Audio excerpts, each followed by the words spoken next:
G2G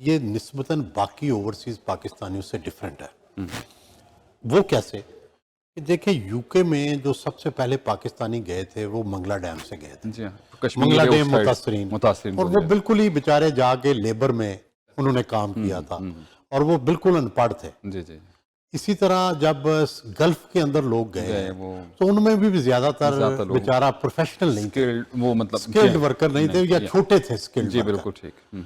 اچھا پھر جو امریکہ میں لوگ آئے ہیں وہ تھوڑے پڑھے لکھے تو تھے لیکن پروفیشنل نہیں تھے, محنت کی. اچھا تو یہاں پہ جو کینیڈا میں لوگ آئے ہیں اوورسیز پاکستانی, ان میں سے زیادہ تر پروفیشنل ہیں, انجینئر ہیں, ڈاکٹر ہیں, گلف میں کام کر رہے تھے, وہاں اچھی پوسٹوں میں تھے. 2000 اور 2002 میں ہم سب لوگ جب آئے تھے وہ سارے اسی کیٹیگریز میں آئے تھے. تو اس لیے آپ لوگوں کی یہ میں خوشی کی بات ہے کہ آپ لوگ پہلی نسل میں 6 ایم پیز بن گئے آپ کے. جی ہاں ابھی باقی جو ہے یو کے میں دوسری تیسری نسل میں یہ کامیابی حاصل ہوئی یہاں تھی. 10-20 سال میں تو آپ نے 10-20 سال میں یہاں یہ کامیابی حاصل کر لی ہے, تو یہ بڑی کامیابی ہے. اور جو ہے میں یہ سمجھتا ہوں کہ اس کا مطلب ہے کہ آگے جا کے آپ اس سے بہت زیادہ ترقی کریں. صحیح. تھوڑی سی سیاست پہ تھوڑی سی بات جی ضرور, سیاست تو پھر ہمارے بلڈ کا حصہ ہے. اب اوورسیز پاکستانیوں کے بارے میں خیال ہے کہ وہ زیادہ تر عمران خان صاحب کو سپورٹ کرتے ہیں, کافی ہم دیکھتے ہیں. تو کیا جو ووٹنگ تھی اوورسیز پاکستانیوں کے ووٹ کا حق, کیا یہ بھی ذہن میں اسٹیبلشمنٹ اور باقی جماعتوں کا تھا کہ اگر ان کو حق دے دیا گیا ووٹ کا تو پھر شاید پی ٹی آئی کو فائدہ ہو؟ دیکھیں عمران خان کے دور میں بھی اس پہ لیجسلیشن پہ غور ہوتا رہا, نہیں ہو سکی ابھی تک. اس کے بارے میں کوئی قانون سازی تو نہیں ہوئی, لیکن ساری سیاسی پارٹیاں متفق ہیں کہ ان کی نمائندگی تو ہونی چاہیے. اب 2 ایشوز چل رہے ہیں کہ کیا ڈائریکٹلی کانسٹیچوئنسیز کو ووٹ کیا جائے یا اسپیشل سیٹیں دے دی جائیں. اس پر ابھی طے نہیں ہوا. آپ کا کیا خیال ہے دینا چاہیے؟ جب پارلیمنٹ آئے گی, جب بیٹھیں گے تو تبھی لیجسلیشن ہو سکے ایز این آپ کے میری رائے میں بالکل ان کو نمائندگی کا حق ہونا چاہیے. اور جو ہے میرا یہ خیال ہے کہ جتنے یہ پرو ایکٹیو ہیں تو ڈیفینیٹلی ان کی صلاحیتوں سے بھی فائدہ اٹھانا چاہیے. اور میرا تو یہ خیال ہے کہ ان کو جو ہے پروفیشنل جو محکمے ہیں ان کی ہنٹ کرنی چاہیے, ان کی ہنٹ کر کے یعنی یہ پتہ کرایا جائے کہ ہیلتھ کے شعبے میں اگر ہم نے امپروومنٹ کرنی ہے تو کون رائٹ پرسن ہو سکتا ہے, اس سے ریکویسٹ کی جائے, اس کو بہتر سیلری دی جائے اور اس کو لایا جائے. اسی طرح اگر کوئی جو ہے وہ آئی ٹی کے شعبے کا بڑا آدمی ہے اور وہ امپروو کر سکتا ہے, اس کو بلایا جائے, کیونکہ ہم پاکستانی اس وقت ایک گڑھے میں گرے ہوئے ہیں, تو اس کے لیے ہمیں کسی ہاتھ کی باہر ضرورت نکالنے کی ہے. تو وہ اوورسیز پاکستانیز ہمیں نکال سکتے ہیں, صحیح ٹھیک ہے, لیکن اس کے لیے ان کو پراپر پیکج دیا جائے, ان کو عزت دی جائے. لیکن میری ریکویسٹ ہے کہ اب انہیں وزیر اعظم اور وزیر نہ بنایا جائے. اس کی وجہ یہ ہے کہ یہ تجربے ہم شوکت عزیز اور معین قریشی کی فارم میں کر چکے ہیں, اس سے ہمیں کچھ فائدہ نہیں ہوا. تو اب ان کو ایک مشیر کے طور پر ایز اے ٹیکنوکریٹ بنایا جائے. اچھا سر, ابھی جو گورنمنٹ اس وقت نگراں گورنمنٹ ہے, اچھا جو سیاسی گورنمنٹ ہوتی ہے وہ فیصلے بعض اوقات وہ نہیں کر پاتی جو یہ کر سکتی ہے. پی آئی کی پرائیویٹائزیشن ہو رہی ہے, ہو جائے گی 2-4 مہینے میں. یہ میں نے کل بھی اس حوالے سے بات کی تھی کہ ہر شخص جو بھی جمہوری شخص ہے وہ چاہتا ہے کہ پاکستان میں جمہوریت ہو, آئین ہو اور اس کے مطابق چیزیں چلیں.